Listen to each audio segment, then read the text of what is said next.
going back sa topic natin, since we are dealing with comparative models and policing, uh, we are going to be talking about a lot more of the international setting of the subject matter, especially for policing. Ano nga ba yung konsepto ng comparative? It will talk about a lot of different comparison of the different existing policing system of different countries, no?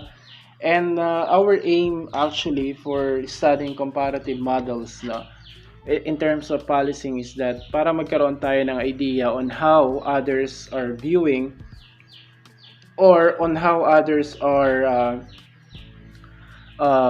having their policing system. With that, para magkaroon tayo ng idea, kasi kung makikita natin kung paano ang policing system ng different countries, then there is a tendency, of course, that we can be able to appreciate or adapt into their policing system, and hopefully it will benefit our country if we do so. So yun yung isang tinitignan natin, which is very important, I guess. Okay. Teka lang. So, the first thing that we will be talking about pagdating na dito is specifically with regards to globalization. I think we should have an introduction, or we should start our lecture with regards to the introduction onto what is globalization. Kasi, as you can see, if you are looking into the international setting of policing system, then we are basically should be looking into the concept of globalization. Ano nga ba yung globalization?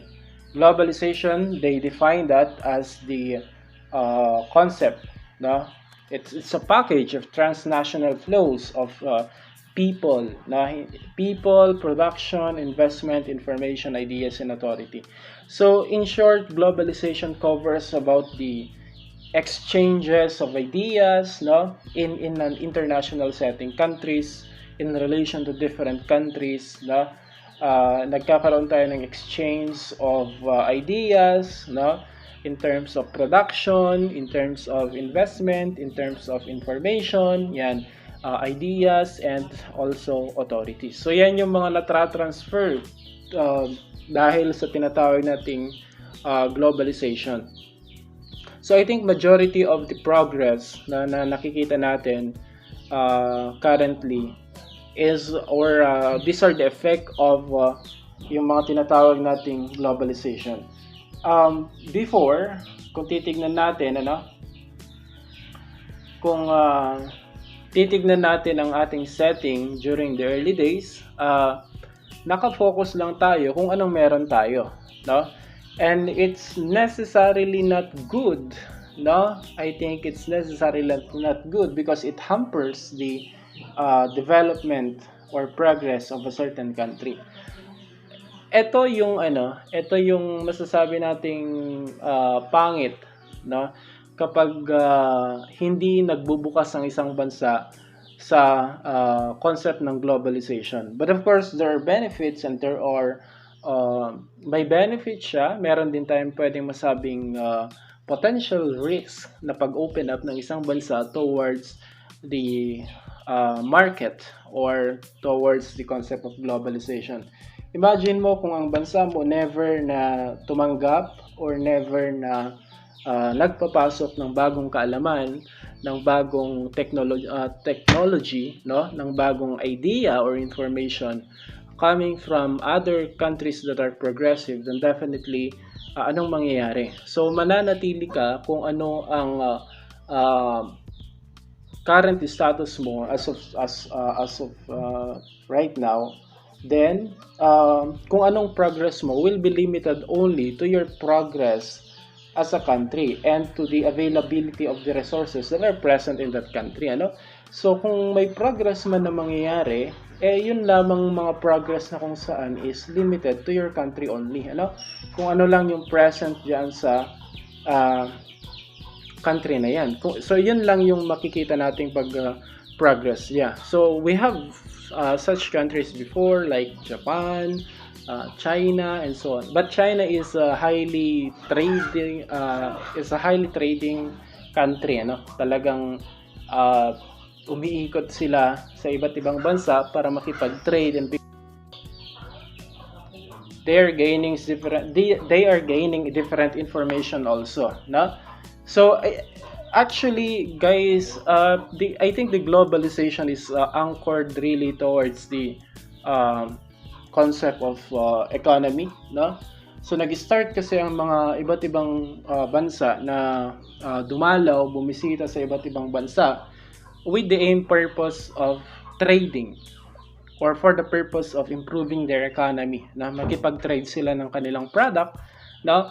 At ipagpalit nila ito sa mga product na available doon sa ibang bansa, or hindi naman kaya is mga raw materials, then finished product, such as China. China, for example, trades with their products such as porcelain, then pupunta sila sa mga ibang bansa, makikipagpalit sila ng kalakal, no? Usually, pwedeng gold, pwedeng mga raw materials, mga raw products, then ipaprocess nila yon at ibabalik na naman doon sa mga bansang ito bilang isang finished product. And with that, doon sa kalakaran na yun guys, hindi lamang produkto kasi ang naitrade, hindi lamang produkto ang naipapalit, kundi kasali na rin dito yung palitan ng information, palitan ng ideas, yun. So nag-i-start na dyan yung concept natin on globalization. So with that, I think globalization is not only considered as cannot only be considered as a way of transferring or delivering different product to other countries, but also it is a way of them of transferring or delivering or exchanging information and ideas also. So yan, na-develop tayo yan. Now, we have here different personalities such as Alison Bryce, no? He stated in his paper that globalization is a growing interpenetration of state, which is definitely the same thing that I was saying kanina, no? Nagkakaroon tayo ng tinatawag nating interpenetration of the market, no? Of the state through their market, no? And communication included, ideas also being penetrated or being transferred to different countries to countries, no? So it's one of the leading characteristic of the contemporary world, no? Itong transfer of information na to, transfer of communication, transfer of ideas na to nangyari, which is the very concept of globalization, is the contemporary characteristic of the countries that we have now, no? I don't think that a country can still exist today, no, as bilang iisang bansa and can progress as a country compared to other countries if they are in good relationship with other countries, and they're transferring their ideas, they're transferring their markets to these different countries. So with that, it just shows how beneficial yung tinatawag nating globalization to the economy of a country and to the progress of the country as a whole, no? However, no, nagkakaroon din tayo ng mga negative effect of the globalization, and then yung tinatawag nating assault on fundamental human dignity. Nagkakaroon tayo ng increase with regards to that kasi criminals, no, that's the very nature of crime, no? If you can remember sa introduction to criminology natin, crime is considered as dynamic, no? And why is it dynamic? Dynamic meaning it's changing, no?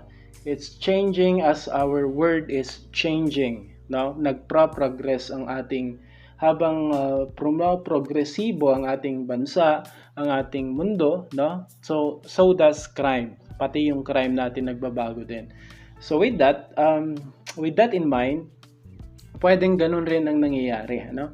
Because of the exchange of ideas, because of the exchange of knowledge, no? Pwedeng ang mga criminals din ay nagkakaroon ng opportunity to communicate their methodologies, to communicate their intents, no, to other group of criminals, which can be seen ngayon nga doon sa pag-increase ng tinatawag nating fundamental issues on human dignity such as human right abuses and others, no?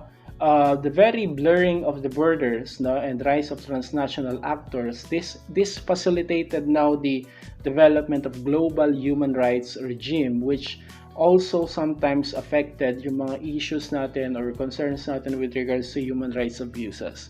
So basically, tignan natin, halimbawa ang isang bansa na kung saan they don't know the concept of slavery, no? Hindi nila alam yung concept ng pang-aalipin, but then nakita nila sa ibang bansa na pwede pala, no, na kumuha ka ng isang tao, no, utusan mo at huwag mong pasahurin dahil siya ay bilanggo mo, mga ganon, or pwede palang ibenta ang mga bilanggo as trade as a slave, no, and so on.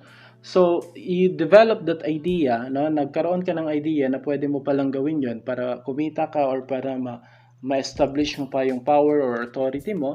So pwedeng i-adapt yan ng ibang bansa na hindi nakakaalam sa concept ng slavery.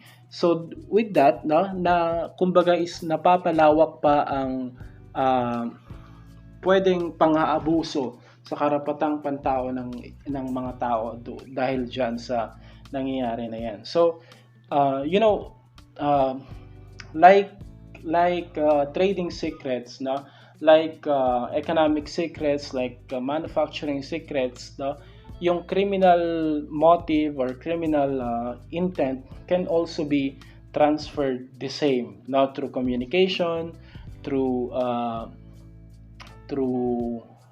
the technologies that we have, and so on. So pwedeng i-adapt yan pwedeng ma-pick up yan ng ibang bansa at gayahin nila yan. So yan yung worry natin. But at the same time, no, of course, the same time, yung mga methodologies to combat, no, yung mga methodologies to combat this problem, like for example, the existence of cybercrime, no, dahil meron na tayong concept ng cybercrime, other countries, other progressive countries had also developed their way of combating, no, the issues on cybercrime. So yan, no, kasabay ng pagpasok ng tinatawag nating new information, new knowledge, new methodologies in how crimes are being committed, pwede rin papasok dyan kasabay niyan ang mga solutions natin, and that should be the one that we should take advantage into, ano? Kaya nga meron tayong comparative policing study that focuses onto that, no, to determine the different policing systems, policing strategies that other countries are doing, then hoping that we can be able to pick up new knowledge, new information that we can use in our country to better improve our current policing system, no? Now, with regards to that, no, meron si John Artskolch, no, which provided that at least globalization can be defined into 5 ways. So we have here globalization as internationalization, globalization as liberalization, globalization as universalization, globalization as westernization or modernization, globalization as deterritorialization. So all of these are defining the concept of globalization. But if we really look into it, this is more focused on the economic aspect of globalization. Kaya sabi nga natin kanina, the very start of globalization is the trading, between countries and countries. Nagkaroon tayo ng opening up of the transportation, the opening up of the economy, and that is why nakapasok yung mga new knowledge or yung mga western knowledge, the culture of different countries sa mga countries na hindi inaabot ng news and whatsoever. So nag-meet ang mga different countries na yan just because of the economic goal of that country, na kung saan gusto nilang i-improve ang kanilang economy, na gusto nilang dagdagan pa yung kanilang connection, especially with regards to trading. So that's the result. Nagkaroon tayo ng concept ng globalization, kung saan there is already a transfer of the money, there is already a transfer of the different products And also with that is there is already transfer of ideas and information to different countries. That's why nag-boom, kumbaga. Nag-boom ang ating economy because of this, no? Kasi parang pasasabi natin na ano yan student to student relationship wherein may mga information siyang hawak about kumbaga meron siyang leakage na about a certain subject na kung saan is pwede niyang ipasa yan sa iyo kapalit ng information also or kapalit ng isang products. And with that, ang effect niyan is mas tumaas kumbaga or pumasa kumbaga sa exam yung isa pang estudyante. So parang gano'n yung konsepto ng globalization na kung saan si China maraming information na hawak on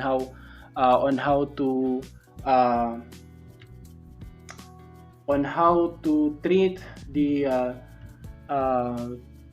different raw materials, di ba? Kasi advanced na sila when it comes to industrialization Marami na silang kaalaman sa pagproproseso ng mga raw materials. Halimbawa, alam nilang gumawa ng tela, alam nilang gumawa ng ink, alam nilang gumawa ng mga utensils and so on. Tayo sa Pilipinas, halimbawa, hindi natin alam yung mga yon, no? At meron tayong mga raw materials or resources na pwedeng gawin ganun. So with that, nung tinuro sa atin ng China kung paano gawin yan, tayo natuto na ring mag-produce ng sarili nating product, and because of that, may idagdag kita ang ating bansa. So nag-boom din ang ating economy, kumbaga, dahil dyan sa mga new knowledge na pinasa sa atin ng isang bansa. Okay? So parang ganon yung konsepto ng globalization na gusto nating ipunto. And all of this, dito sa mga tinapik natin kanina, such as internationalization, no? Liberalization, universalization, that's basically how it is viewed upon. No? Okay, so let's move into our next topic, which is the impact of globalization and new technologies on drug-related crime and criminal organization. Now, this should be your assignment, pero I'm just going to discuss them na lang. Then I will give you a separate one. Okay.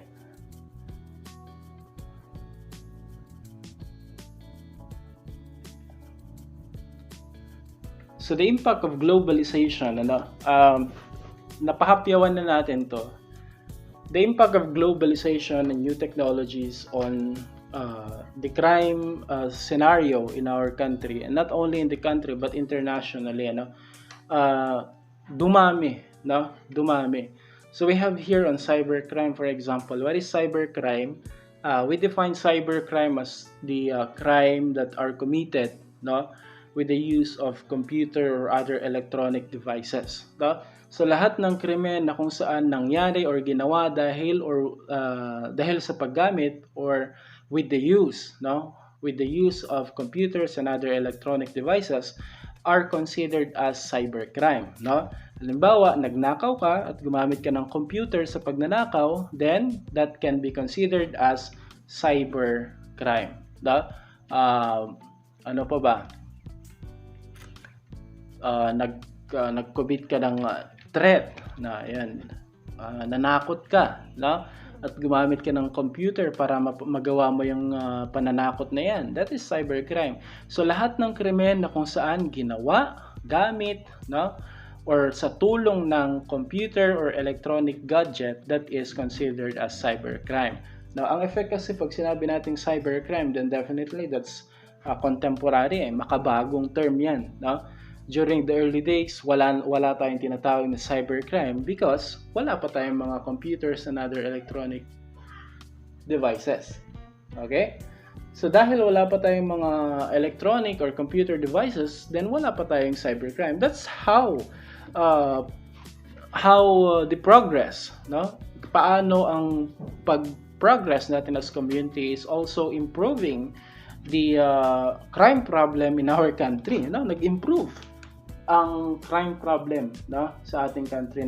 Nagkaroon tayo ng bagong krimen, uri ng krimen or classification ng krimen dahil sa pagbabago na nangyayari sa ating society. That is why, sabi nga natin, crime is dynamic.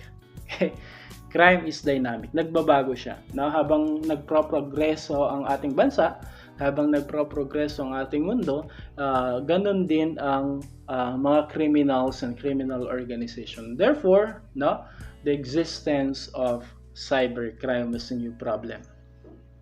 And right now, no, cybercrime is very rampant. Bakit? Kasi most of the time, we are already online, no? Nandito na tayo sa cyberspace na tinatawag, no? Dahil nga pandemic, no? Karamihan sa atin, like for example, ito is a good example, no? Dati ang klase or ang lecture nangyayari face to face, but right now, we are on the computer, we are on the cellphone, nakaharap tayo sa cellphone, nakaharap tayo sa computer natin, and then nandito tayo nakikinig, nagpa-participate into a class discussion, which is usually done in a classroom setting, ano? So yan yung nakikita natin. And dahil doon, no, at dahil mas maraming time na mas marami na tayong oras na inuubos or ginugugol sa paggamit ng computer or paggamit ng mga electronic devices natin, umi-increase or tumataas din yung potential natin na ma-involve tayo into cybercrime, no? Kasi that's the very concept of victimization in relation to cybercrime, ano? The more time na kino-consume mo sa harap ng iyong computer, sa harap ng iyong cellphone, the more potential or the more possibility na maging biktima ka ng cybercrime such as hacking and other similar actions, okay? Now, let's talk also about the drug-related crime, no, for organized crime. Ano naman ang naging epekto ng globalization sa mga drug-related crime? No? So nowadays we have the term drug trafficking. By the way, drug-related organized crime, organized criminality has become more transnational, no? Na mas naging transnational sila. The drug problem usually is country by country, ano? Dati, ang problema lang dyan is, sa bansa lang, kumbaga, limited lang yan sa bansa. Kung ano yung problema mo in relation to drugs yan sa bansa na yan, yun lang yung problema mo. But because of globalization, naging open na ang market. So, naging open na rin ang pagpasok ng different drugs, no? Mga makabagong drugs, no? Mga makabagong, not only drugs, hindi lamang drugs na ngayon ang trina-transport, but rather, yung mga equipments, no? Equipments sa paggawa ng drugs, mga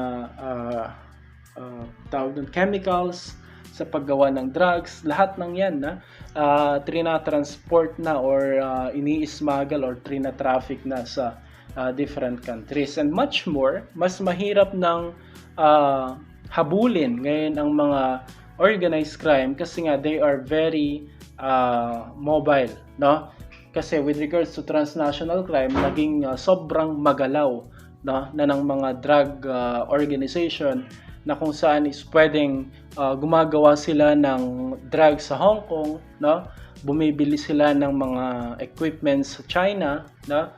At nagbebenta sila ng drugs sa Philippines. So pwedeng ganun na ang ginagawa nila. Hindi na sila nakasentro lamang sa isang laboratory, but rather they are transnational also. So mas humirap ng habulin, no? Mas humirap ng huliin ang mga drug personalities. Kaya nga, tignan nyo, one of the issues before or during the current administration, isa sa issues na nakikita nila or ang clamor ng mamamayan, lagi nirereklamo ng mamamayan is bakit daw yung mga ordinary drug pusher lamang, no, ang hinuhuli, ang natotokhang.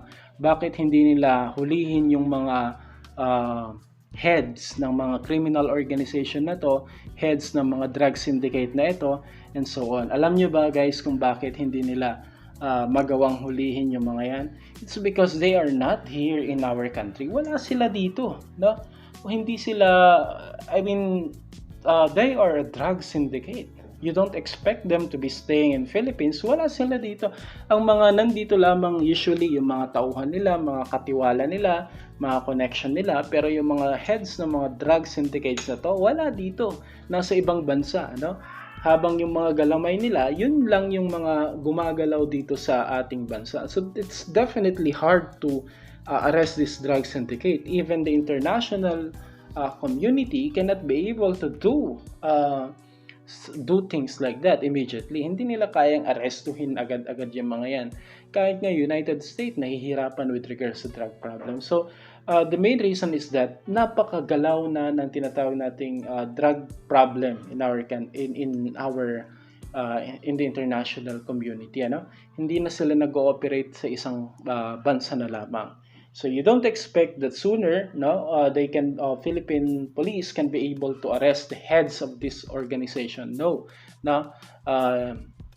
it's a global problem, na dapat ang gawin is lahat ng bansa ay magtulungan para arestuhin or dakpin itong mga criminal organization heads na ito, itong mga leaders na ito, And it doesn't guarantee na kapag nahuli na ang mga ang mga heads ng organization na ito, criminal organization, is titigil na. That's like what happened to the cartels, the Medellin cartels, the other yung mga cartels na meron tayo, So ayan, kasi pag pinutol mo ang ulo, may tutubo ulit. So that's basically the image of the drug syndicates in the international community was. So drug problem is really very hard to solve. It's very hard to solve kasi nga they have this transnational playing field, kumbaga. Napakalawak ng kanilang area of operation. Okay? And nangyari yan dahil nga sa tinatawag nating globalization. Okay. So now let's talk about pag sa drug related, marami kasi yan, such as for example the use of computer to be able to detect future market, to be able to transfer the different products that they have. So gumagamit na sila ng mga high-tech na mga kagamitan para malaman yan. Even storing the different information kung saan nila tinatago yung mga impormasyon, banking details, and many more. Lahat yan nasa computer na. So with that, talagang it's hard to detect them now. Unlike before that, lahat manual, lahat ng transaction manual, lahat ng operation manual. Ngayon, you can even send or you can even buy and sell drugs by taking advantage of the different courier system that we have. Diba? Meron tayong nababalitaan na nagbebenta ng drugs gamit ang JNT, gamit ang mga JRS, mga ganyan, So yan, pwedeng pagsamantalahan yan ng ating mga drug syndicate, also money laundering, since that involves the concept of organized crime, yung money laundering na yan. Napakalaking progress din ang nangyari because of the globalization. Okay? So ang tanong ngayon, what does this signifies doon sa law enforcement field? Kayo bilang estudyante na either you wanted to become a law enforcer someday, what do you think are the future challenges of the globalization towards law enforcement? So we have a lot, actually. We have a lot of things that we should be talking about here, kung ano yung i-expect nyo. Ito bilang isang criminology student, these are the things that you should be expecting in the near future, as the effect of the globalization. Well, actually, it's happening now. Nangyayari na siya. Nangyayari na itong mga ito. So like for example, opportunities for or forms of crime may increase, which already has, tumaas na yan. as online communication, finance, and commerce expanded. So, dahil sa globalization, nagkaroon na tayo ng increase on online communication, nagkaroon na ng increase in the financial activities and others, and with that, the opportunities for the commission of crimes is also increasing. Like for example, we can pay online already right now. Pwede na tayong magbayad online, cashless, cashless transactions and so on. So, it's not only us. Hindi lang tayo ang nag-benefit doon. Even criminals are also benefiting from that, na hindi na nila kailangang maglabas ng pera para makapagbayad sa mga transaction nila, illegal transaction nila. So, imagine, there was a news na nakita ko noon wherein yung mga traffic enforcers are already accepting GCash as payment for their yung pangungurakot nila, na kung saan kokotongan ka ng mga traffic enforcer na ito. Kung wala kang cash, pwede ka nang magbayad through GCash or Paymaya. So that's how we are progressing as a community, and part still of the globalization. Basta merong progress na nangyayari sa community, meron ding progress na nangyayari sa mga criminal organization natin. So the growth of interdependence of national economies will make it easier for criminal organization to blend their operation into legitimate economic activity. And we are talking about money laundering right there. Yung mga pera nila, dahil madali na ngayon ang mga online opportunities, online businesses, and so on, ibig sabihin, madali na rin nilang ipasok yung kanilang mga illegal money, illicit money into those legitimate business activities, and they can be able to facilitate yung tinatawag nating money laundering fast and easier. Okay? So that's one of the challenges that the law enforcement field should be looking upon.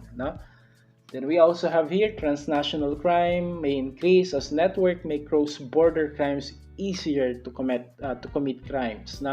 That's true.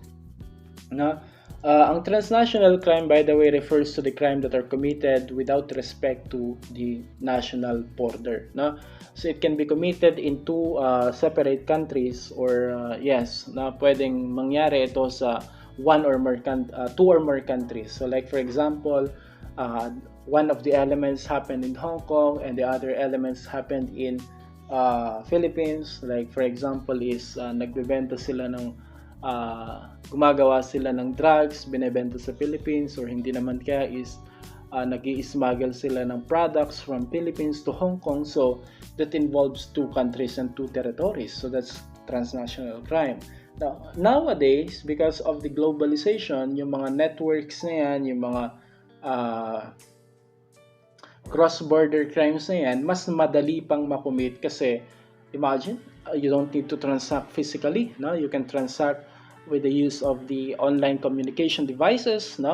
And with regards to payment, pwede na rin yan through online. Then they can just send to you through the different courier, yung mga products na kailangan mong bilhin or bayaran. So pwede na yan, guys. So that is one of another challenge that we can expect from the globalization that is transpiring in our world in a global setting. It's actually happening. Nangyayari na yan lahat, yung mga ito. And we will look into the different approaches that our law enforcement fields are doing to combat these different problems. We also have here organized crime may continue to exploit the technological advancement or for offensive and defensive purposes. So we have here yung mga tinatawag nating IT warriors or mga hackers. They will become an indispensable component of organized criminal groups.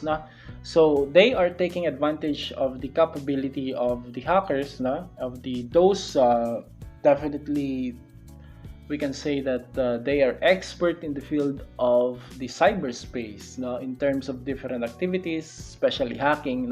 They're taking advantage of those things.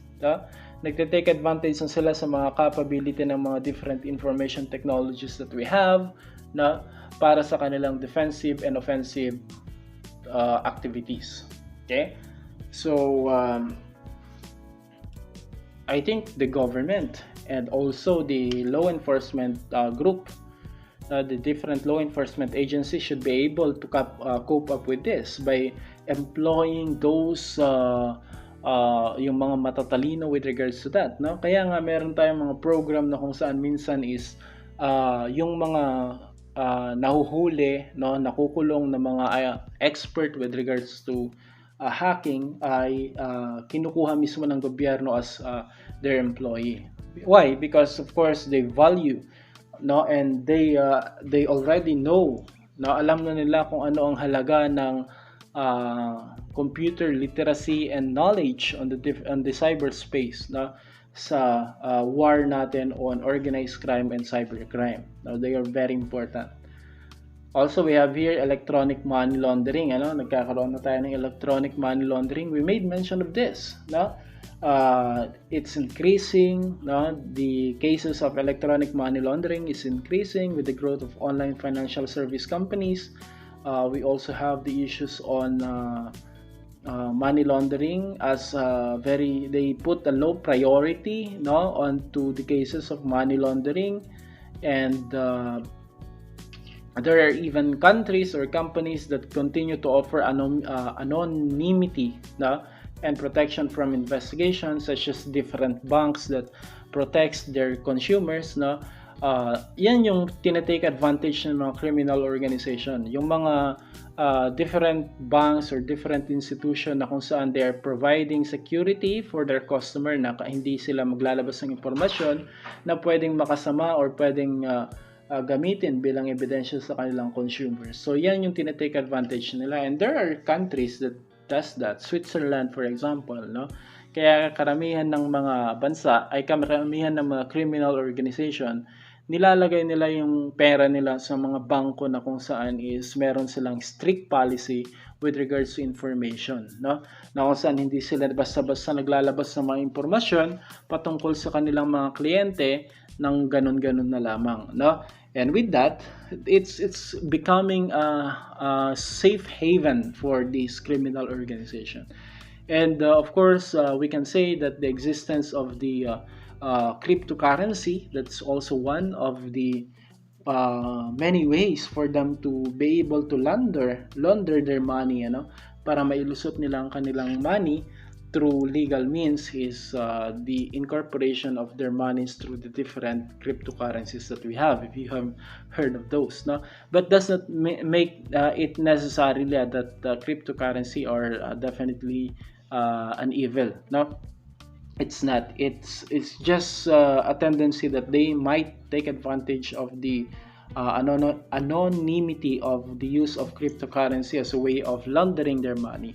So we have all of this opportunity na pwedeng pagsamantalahan ng ating mga criminal organization para lamang mailusot ang kanilang mga illegal money, no, at magawa nila itong legitimate money, or yes, it's a legitimate money but coming from a legitimate source. Okay, so that's with regards to that, and I do hope of course the law enforcers are doing something about it, no? With regards naman sa drugs, no, drug related crimes, it may expand. Such crimes will be committed by larger number of people, no? Why? Kasi many of whom will not be a member of the organized criminal groups, nor they will fit to any criminal profile. So mas dadami na ngayon ang interested with regards to drug related crimes. Sabi ko nga, there are minor players already with regards to this. Tumataas na naman ang market, no? Tumataas na naman ang market ng drugs sa not only in our country but internationally, sa international settings. Why? Because everything is online now, no? So there is a little risk involved now with regards to trafficking. Hindi na kailangan na yung seller ng drugs, no, ang physical na pupunta sa kanyang buyer. So they can do the transaction online. They can delegate the work of delivering such drugs to other people, no, without suspicion, and they can just pay a little amount of money to that. Then pwede na nilang makommit yung crime. So that temptation really increases the potential of committing drug-related crime in our country and in an international setting. Okay? Now, we also have here minors may increasingly commit crimes. Yan, that's true. Why? Because of their being involved in information technology. They were able to achieve computer literacy at an early age, and they are more exposed to the different potentials na different activities of that might involve yung mga sinatawag nating violence. Imagine this, in other countries, nagkakaroon tayo ng mass shooting now involving minor, no? Yung mga high schooler na nai-involve sila into mass shooting or hate crime, violent crime. Why? Because they were able to gain the idea of doing so, no? Na-impluwensyahan sila through social media, na-impluwensyahan sila through the different videos that are present in the internet, no? So yun yung mga pwedeng maka-impluwensya sa kanila.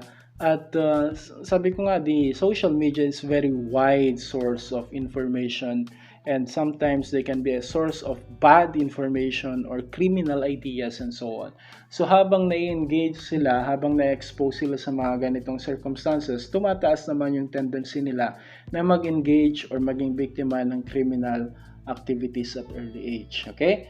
Then we also have here criminal organization may exploit the scientific developments in order to invest more heavily in the production of synthetic drugs and illicit market. That's true, no?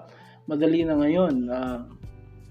Try searching in the YouTube how to create drugs, no? Kung shabu, for example, how to create shabu, and you can probably look for a way to do it, no? How to plant marijuana, for example. Search that on YouTube. You can probably view some knowledge or ideas on how to do it. So with this, no, ganun din ang nangyayari. Criminal organizations are learning a lot, no? They can develop or they can exploit the scientific developments towards their benefits, no?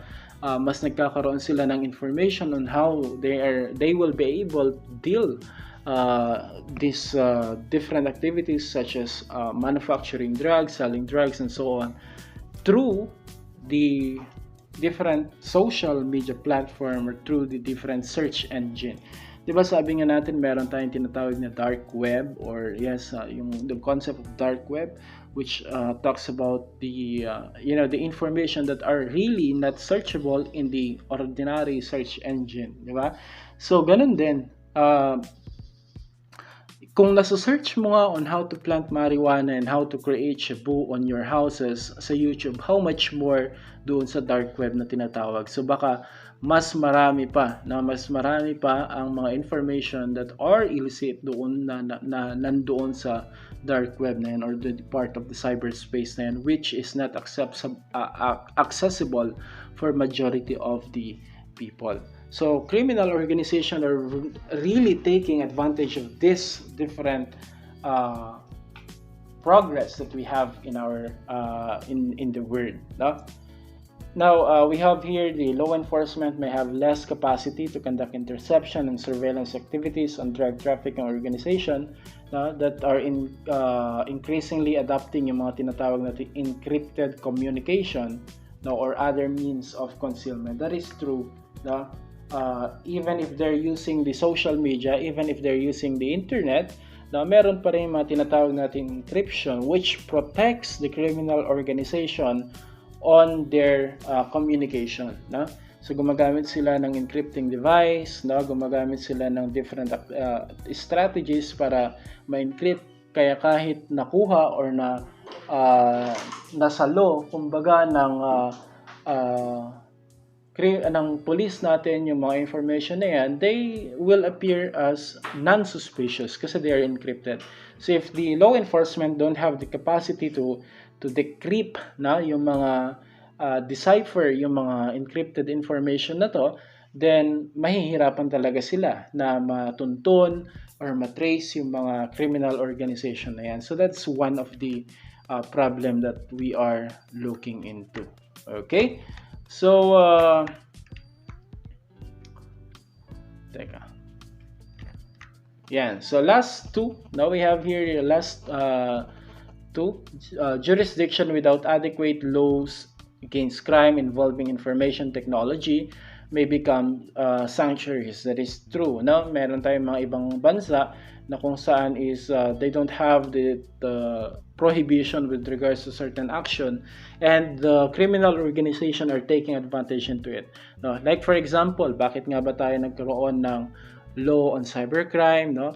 That was when a certain Filipino, no, in the name of Onel de Guzman, was able to launch yung tinatawag nating I love you virus. No? During that time, our country does not have laws that punishes such act of creating virus and sending it or putting it into the mainstream. No? So wala pa tayong mga batas na nagpaparusa dyan. So what happened to the case of Onel de Guzman? It was how do you call this? Napawalang saysay, no? Kumbaga nabasura. Why? Because you cannot punish or you cannot penalize a certain act which is not yet punishable at the time of commission. So that's basically the concept. Now, if we did not reacted through that, no, pwedeng nangyari dyan is dumami pa ang mga pumunta sa Pilipinas para dito nila gawin yung mga crime na gano'n, especially if that is with the use of computer and internet, no? So they can commit the crime here, no, which we don't have the law that punishes it, and they can victimize other countries that even if they are punishable in that countries but they were not committed there, no. So pwede silang magtago sa jurisdiction ng ibang bansa na kung saan walang striktong law na nagpapanish sa pag-violate ng mga ganong uri ng krimen. So they can take advantage of that. We have also here the traditional framework for the extradition and mutual legal assistance may be stretched to their limit. No? Yes, definitely. Yung mga meron tayong extradition treaties and agreements, legal agreements or assistance with the different countries, pwede yan mapagsamantalahan pa ng different criminal organization. I think that is one of the reason kung bakit mahirap i-combat ang mga organized criminal, no? Especially if they're moving in transnational manner. It's because they are looking at the loopholes, no? Tinitignan nila yung mga loopholes ng different laws of different countries and they are taking advantage of it, no? So yan yung mga challenges na pwedeng kaharapin ng law enforcement agencies natin. Hindi lang pwedeng kaharapin, hinaharap na ng ating mga law enforcement agencies in relation to their functions and duties as crime combating agencies. Okay? So there's a lot of things that we should be talking about in this subject matter, no? And I do hope I was able to share to you some valuable information for this session. Okay? So, questions? Do we have questions for this subject matter? May mga tanong ba tayo, guys? Meron? Ako, sir, sobrang tulog pa yung marijuana is kinunganipulated. Marijuana can be medicine. Marijuana as medicine, tama? So with regards to that, now if you are referring to the legalization of marijuana as a medicine, ayun, tama nga. Okay. So if you are referring to the conception of marijuana as medicine, then definitely I think since ito kasi our countries views the use of marijuana as illegal while other countries don't necessarily prohibit such usage of marijuana. Ang marijuana kasi has a lot of potential, no? It has a lot of potential, especially doon sa pain killing capability ng marijuana. Guys, ang marijuana is napakagandang pain killing substance, no? Yung hindi yung mismong dahon. I mean, they can extract, no? Pwede nilang i-extract yung specific components of the marijuana and you can use that as a painkiller, no? That can be applied through yung mga gumagamit ng yung mga merong tinatawag nating cancer stage hereditary cancers, and so on. So, marami pang potential ang marijuana as medicine. But the problem of this is, how are we going to regulate the use of marijuana as medicine? Number one, who will be able to produce the marijuana, and how should it be treated? No? Ngayon, if you would ask me if I'm in favor, definitely I'm in favor. Medicine, we're talking about medicine. Kasi, right now, you believe it or not, di ba, we have here morphine. Morphine is regulated. Okay? Ang morphine is regulated, although it has the potential for abuse, no? Pwedeng ma-abuse yan. But definitely, if we are going to view it at the same perspective as we are viewing morphine, heroin, and so on, then we can say, why not use marijuana also for medicine? Kasi for medicine naman ang kanyang purpose. If the government will regulate the planting, the production, and the processing of such, then definitely there's no problem. Ang nakikita kong dahilan kung bakit maraming nagdi-disagree sa paggamit ng marijuana as medicine is that iniisip nila na kapag legalize na ang marijuana is pwede ka nang bumili sa kantina ng marijuana para gamitin mo ito sa sarili mo. No, we know for a fact that we have yung tinatawag nating drug regulation, di ba? Penicillin, for example, hindi ka nga pwedeng bumili lang sa kantina, kailangan mo ng reseta. If marijuana will become a medicine, it will be treated the same as regulated drugs na kailangan mo ng tinatawag nating prescription, kailangan mo ng doctor's advice, and so on. Okay? So with regards to the potential for it to be abused, yung kanyang tendency na tawag doon, maabuso, maging addictive. All of the substances that we have are really addictive. Lahat naman ng substance na meron tayo are addictive. But none of them don't have the potential for to be a medicine, di ba? Sugar is addictive. Ang sugar is addictive. There is presence in most of the substances that we have. But it's not illegal, and sugar does not have any medical value. But it's legal. Ngayon, the same thing with marijuana. If they're going to use marijuana as medicine, definitely they can do so. I think it's okay as long as the government will be able to regulate it. Ayan. So, sobrang haba. Okay, man. Any more? Concern pa kayo, i-chat nyo lang sa ating group chat, at pwede nating sagutin doon. So, yan guys, for now, thank you for attending. I do hope you learned something. Kung wala nang tanong, then class dismiss. Okay. Thank you. Bye, sir. Bye, sir. Bye-bye. Bye, sir. Thank you, sir. Thank you. Bye po. Salamat. Salamat, Miss Althea.